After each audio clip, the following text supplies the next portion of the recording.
This is Hashtag History, episode 92. I'm Rachel. And I'm Leah. And this week we will be discussing a topic that I know has received a bit more of a resurgence in recent years due to the spike in anti-Asian hate since the start of the coronavirus pandemic. But still, there are so many people that are not familiar with the story, and it truly is so important that more people do know about it. It is a very upsetting and very disturbing story, but one that really changed history and needs to be more widely discussed.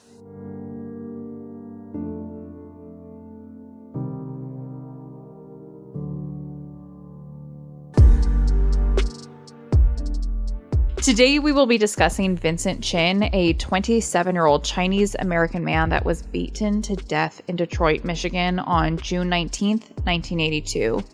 He was beaten by two white men that worked in the Detroit automobile industry. These men would beat Chin to death when they mistook him for Japanese and blamed him for their being out of work due to the recent influx of Japanese car imports. Yes, that is why they brutally murdered a young man. But the tragedy doesn't stop there, because when these two men were tried for murder, they would end up instead being convicted of manslaughter and would receive only a fine of $3,000 and no jail time. And get ready for this, because you're going to get real angry. Already angry. The judge in this case was quoted as saying, in reference to the light sentence he had given the men, quote, "These aren't the kind of men you send to jail. You fit the punishment to the criminal, not the crime." I feel like Unquote. I've heard this quote in relations to not just this case, but other things. That I think of Brock Turner, who was someone that the judge said, like, you don't send a guy like this to jail. Yeah. Because he has so much potential. Don't look at the crime, look at the criminal. Yeah. And then base your punishments on that. Yeah. Yeah. This story is only going to get worse, so I say let's just get into it. But first, let's get into a cocktail. Which we need. Yes. Yes. Yes. I'm Rachel. And I'm Leah. And this is Hashtag History, the podcast for both history nerds and history haters alike, where we dive into history's greatest stories of controversy, conspiracy, and corruption.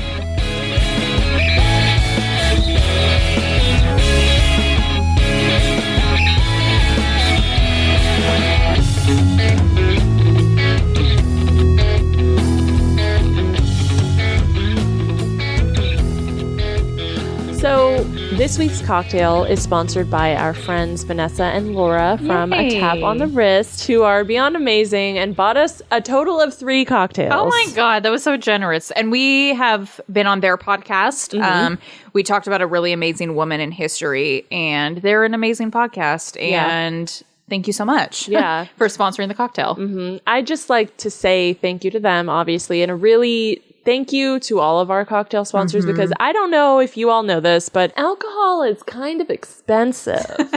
And we happen to go through a lot of it for this podcast.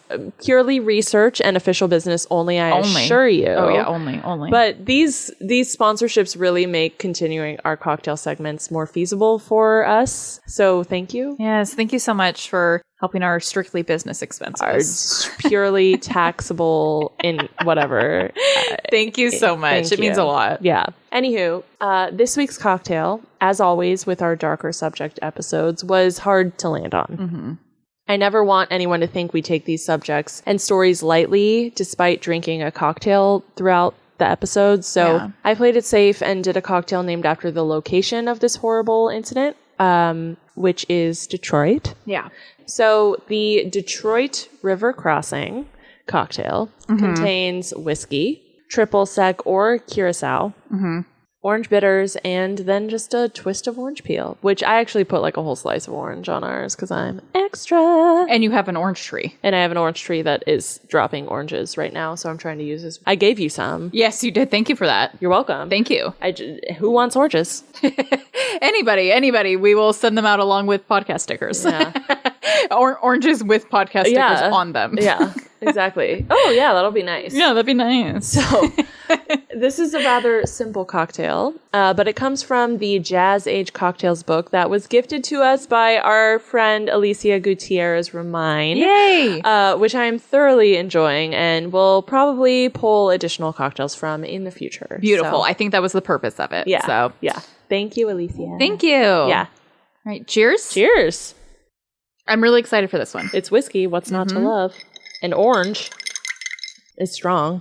Ooh, but it's kind of sweet too. I feel like I need to sit with it for a minute. I need to squeeze more of this orange in here.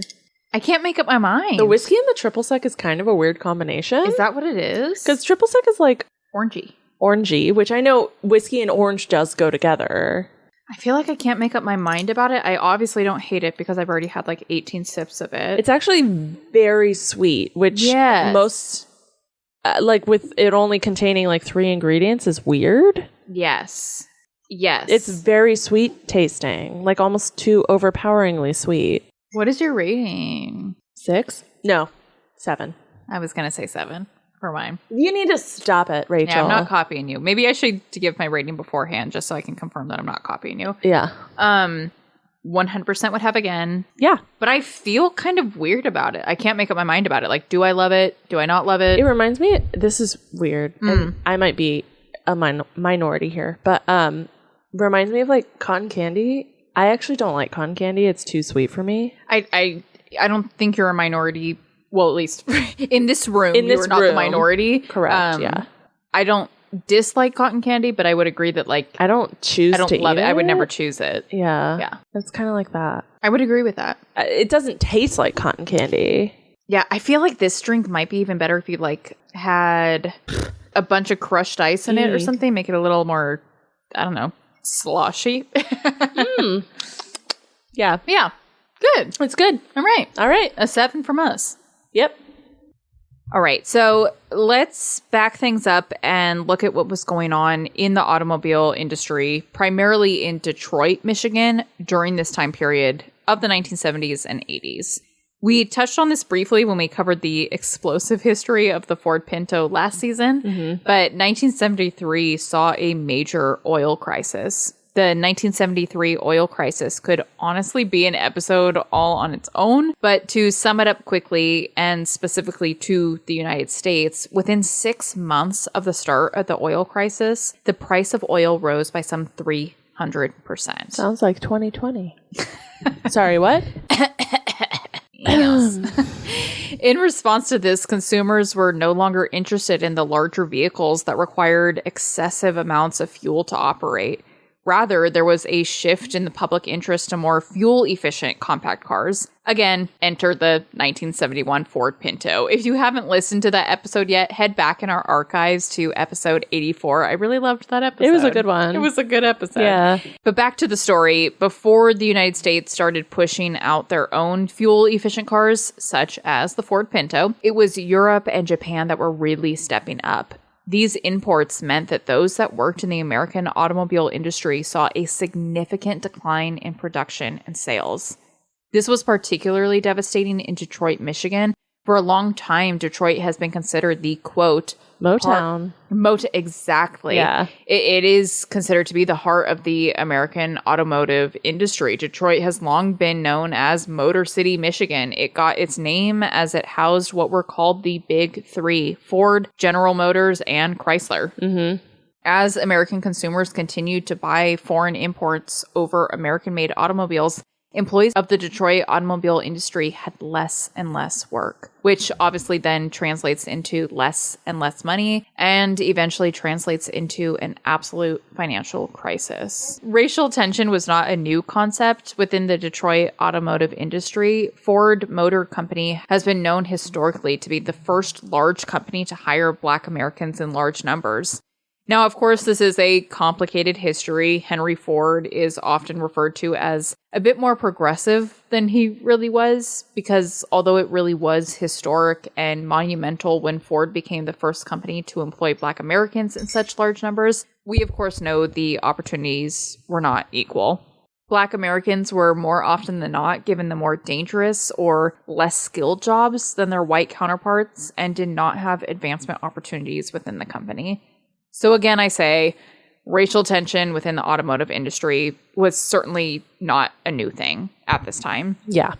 In fact, it was in Detroit that the world witnessed one of the bloodiest riots in American history, known as the 1967 Detroit riots. This event began as a dispute between Detroit residents and the Detroit Police Department and ended with over 40 people dead, more than 300 people injured, and over 1,000 buildings burned. Things are brewing here, and in the worst kind of way. Yeah, it's not a good brew. It's not a good roast, certainly. Yeah. It's some bad beans in there. Bad beans. Yeah. It's bad beans. Mm-hmm. It's bad beans. Yeah. It is observant and aware beans. Oh, yeah. They're not wrong. They're not wrong beans. They're just not pleasant or I think that's perfect. Yeah. Not nice. Yeah, they're not pleasant. What was that quote about, like it was Olga of Kiev. She's fair but not nice. Yes. Boom. These might be fair beans. They might not be nice beans, but they're fair. But they're fair. Love that. Mm-hmm. That should be a shirt. They might not be. They're not nice beans, but they're fair. Kind of like just that. Beans on the shirt. Just beans. String beans, black beans, beans, garbanzo beans, beans from Even Stevens. Oh my god! Beans.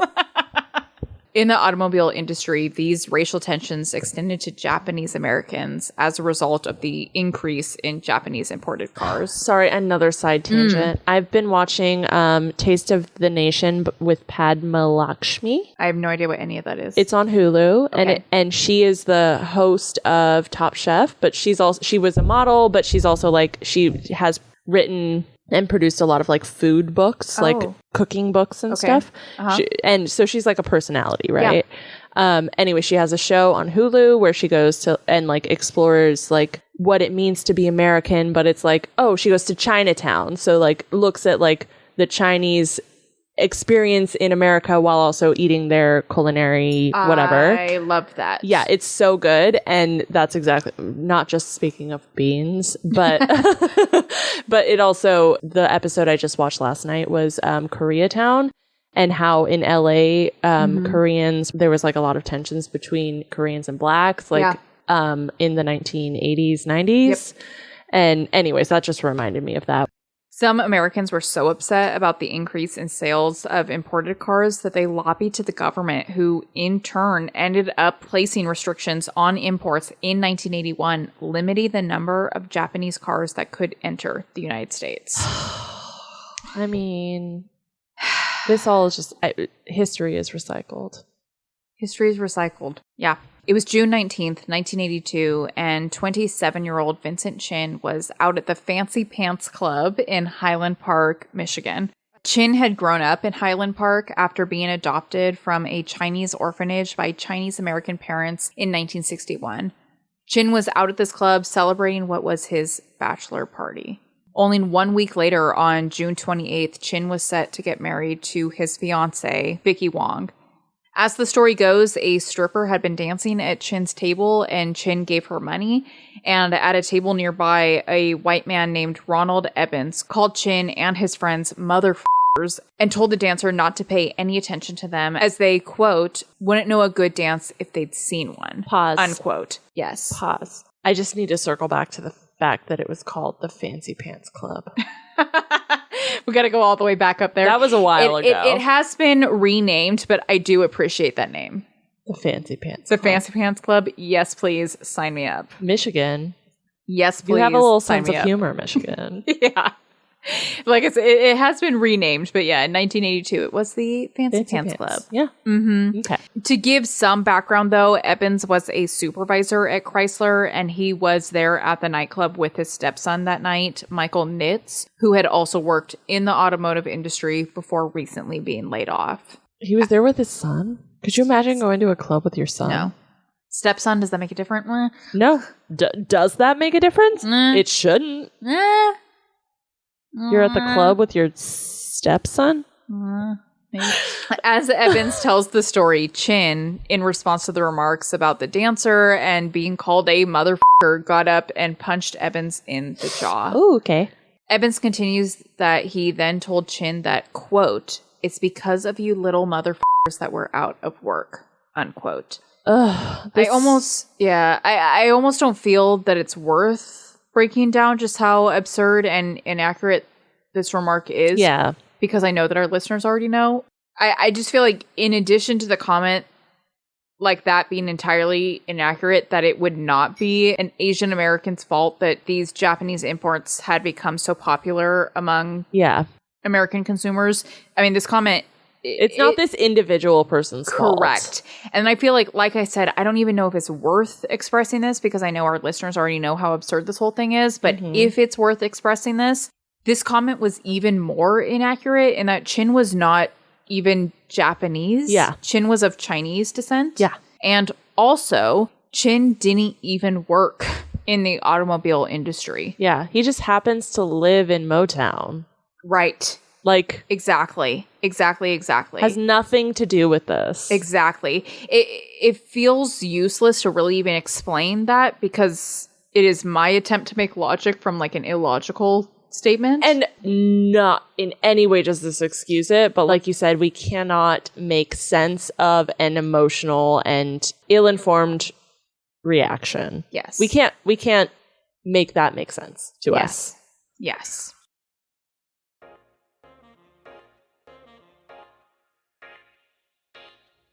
This episode was brought to you by Audible.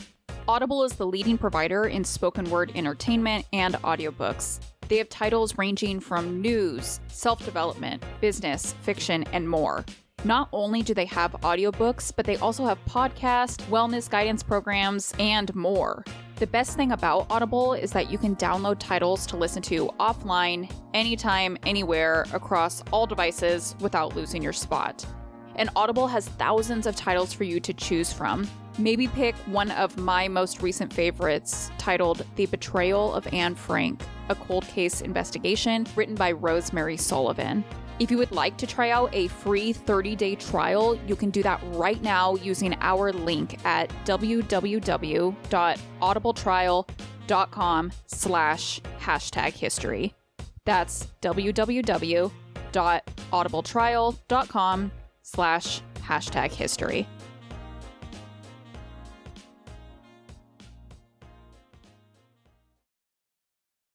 This fight escalated before a bouncer took Evans and Nitz into the restroom to clean up a cut that Nitz had sustained, and Chin and his friends went outside.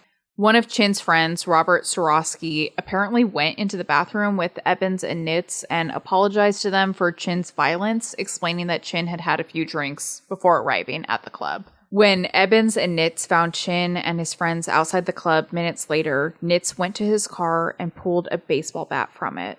Chin and his friends immediately took off. That's not how I would react. No. And I cannot contemplate that reaction. I completely agree with you. Where I'm just like, if I'm mad about something, I just go in my room and I cry or I gossip about it.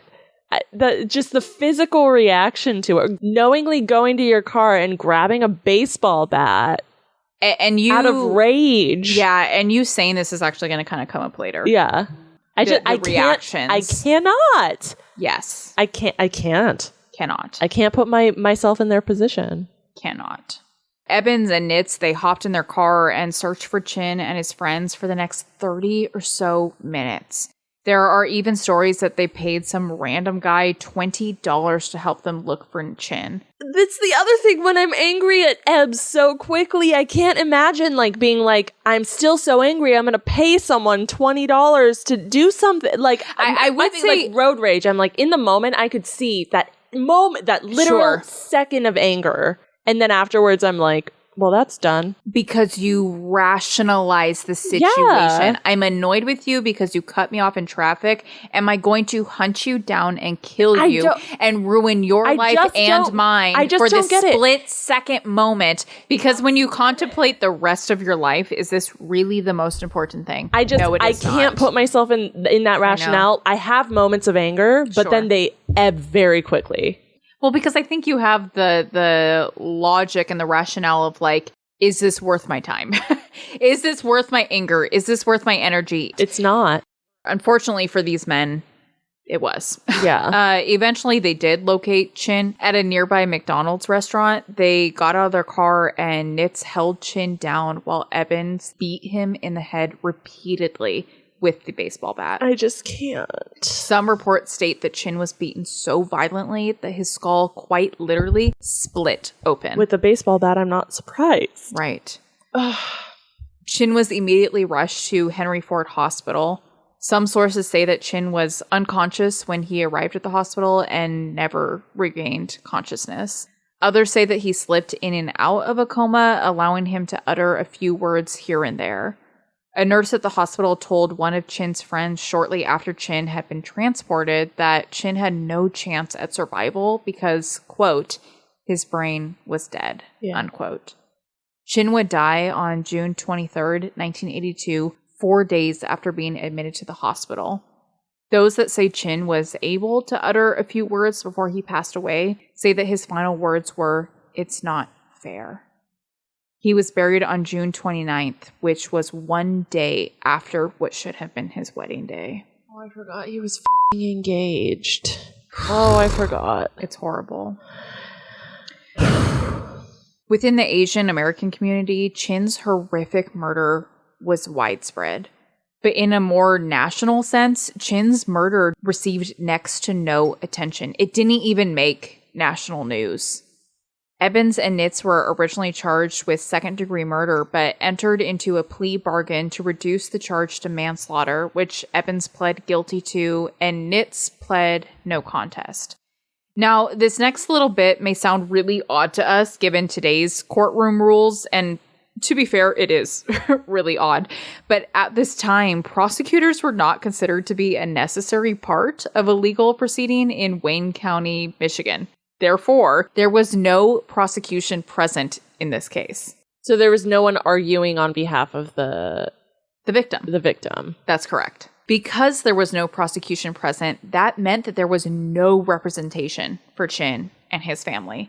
In fact, when Evans and Nitz were sentenced on March 16th, 1983, less than a year after the murder, it was only the two of them and their defense attorneys that were there in the courtroom. Chin's family had never even been told the court date. This meant that they were not there in person to hear the sentence, nor were they there to give their own victim impact statement. Isn't that wild? I'm kind of mind blown, right? And it's not that long. I mean, it's not that long ago. I know we always talk about we're old, so yes. The 1980s was the 1980s feels 20 years ago. It was 5 years ago, or whatever, right? No, it was 20 years ago. Correct. Because it is 2000. Correct. It is the year 2000. But unfortunately, we are old, and it was 40 years ago. Yeah. However, it doesn't feel like it was that long ago that there was not prosecutory representation in the courtroom as a standard or a mandate. Isn't that wild? You need someone, if there's someone arguing on behalf of the defense. There's someone arguing on one side. There should be someone arguing on behalf of the other side. Yes. Because otherwise you're getting one side of the story. Yes. And how is a jury or judge supposed to make a decision based on a one-sided story? It's wild.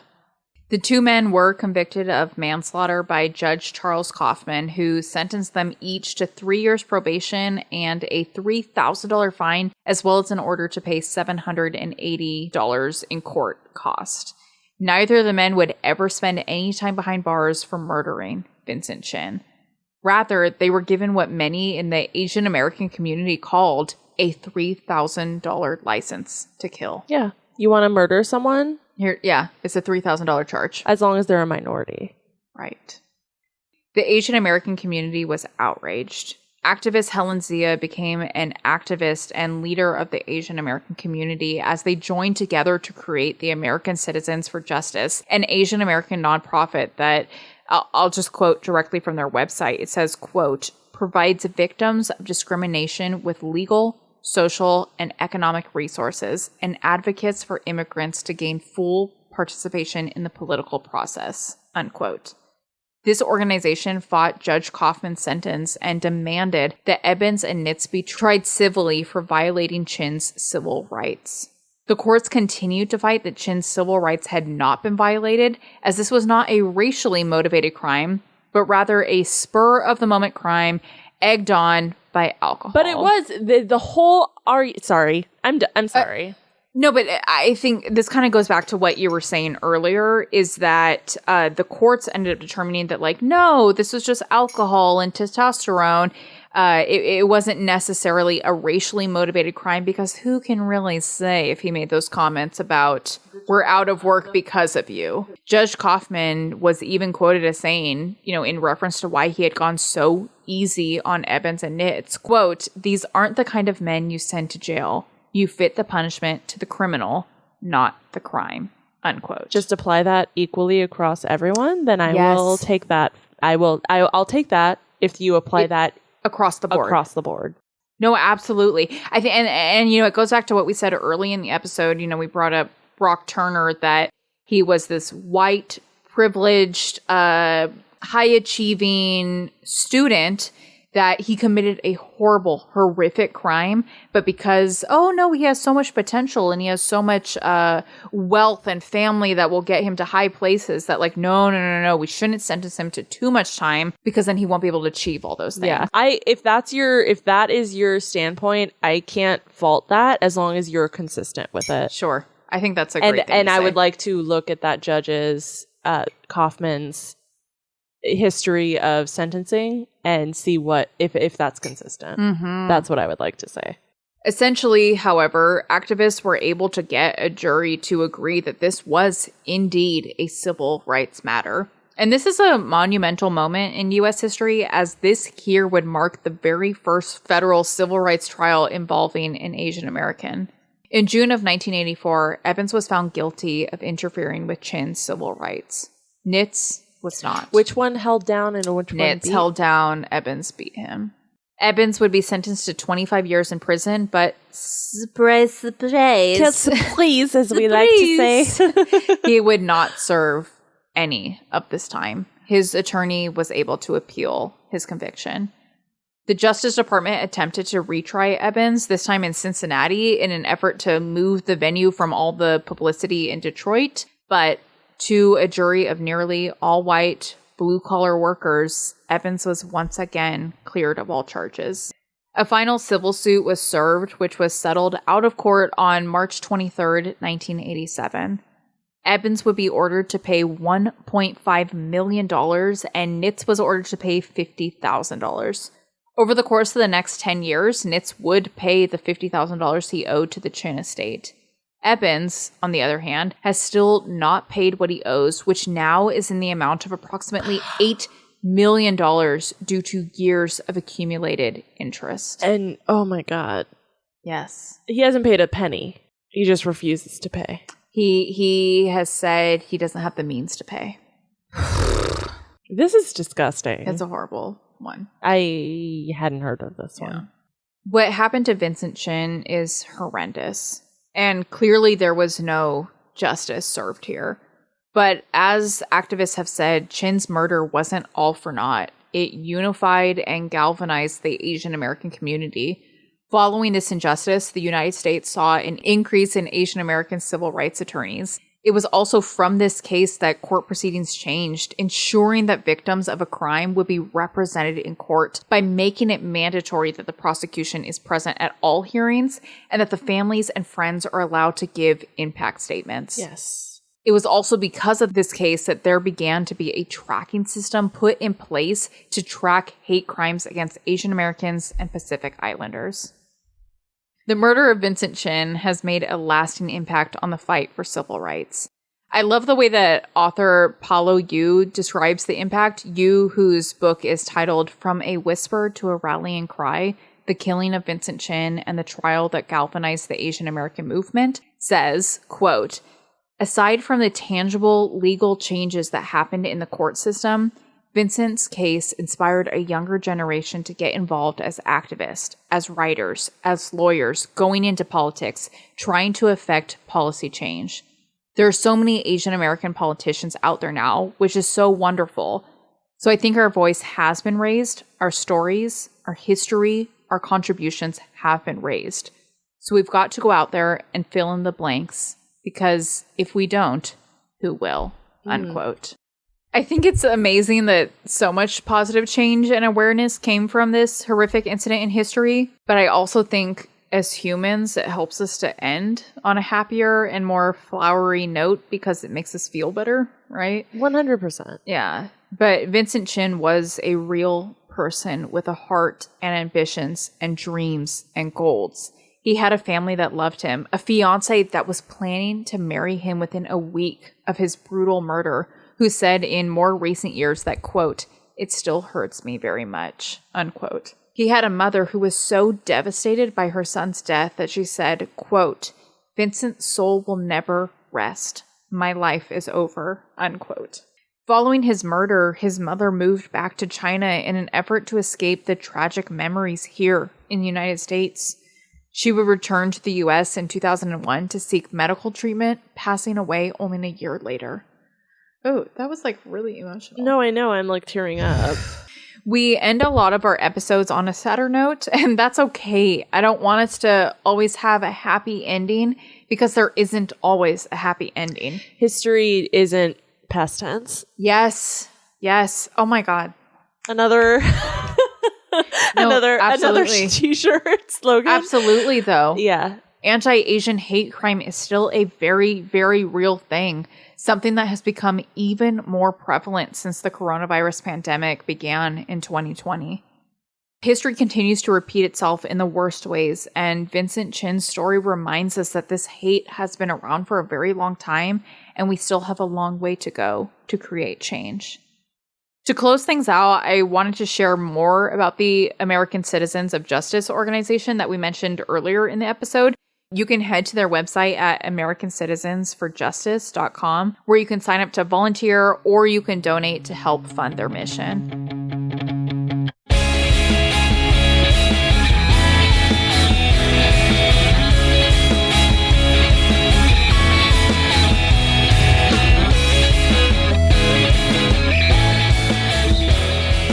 Thank you all so much for listening to this episode of Hashtag History. All sources used to put together this episode can be found on our website at hashtaghistory-pod.com. Subscribe to us on whatever podcast platform you use, share about us with your family and friends, and then give us a rate and review.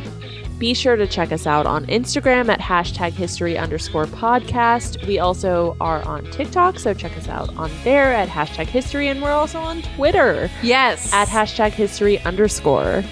We don't post very often. We don't, but go follow us on TikTok, circling back to that, because we did just create a lot of videos today. Yeah, content. We are content creators now. That was me like trying to breathe to laugh because it's so hilarious. Yeah. But yeah, we're content creators. We spent a good hour. We did, and it was a very successful hour, I would say. Yeah. So follow us on TikTok and on Instagram to see all the goods. Yes. Also, we would love it so much if you came and joined us over on Patreon, where it's only $1 a month that would support our Books and Booze supply. You get access to behind the scenes content, you get weekly #hangout episodes, an automatic 15% off all merchandise, and we personally mail you cards and stickers. And we love you forever. Literally, our love is infinite. It goes on forever. For the test of time, really. Yeah. Thank you. Thanks. Bye. Yeah, but back. Ugh, God. Oh my God. Beans from Even Steven. Okay, loved that show though. In the automobile. I don't know why it's doing that. It's okay. Fine. We're fine. Placing restriction. Ended. Oh my God, I'm like hiccuping. Chin was grown. Oh my God, I'm really struggling with this. Quotes. Multiple quotes. Federal civil rights trial. Oh, right. Yeah, you ran out of breath. I ran out of breath. Tell me. Do that. To you? Yeah. You're still laughing about that? Yeah. You're still laughing about that from 2 seconds ago? You're still laughing about that? That was literally a whole 3 seconds ago. I'm sorry. I'm hilarious. We've obviously moved on to the next paragraph. I didn't even intend a bit. Intend a bit. It was really funny. It was funny. Should I say this whole paragraph again? Yeah. Okay.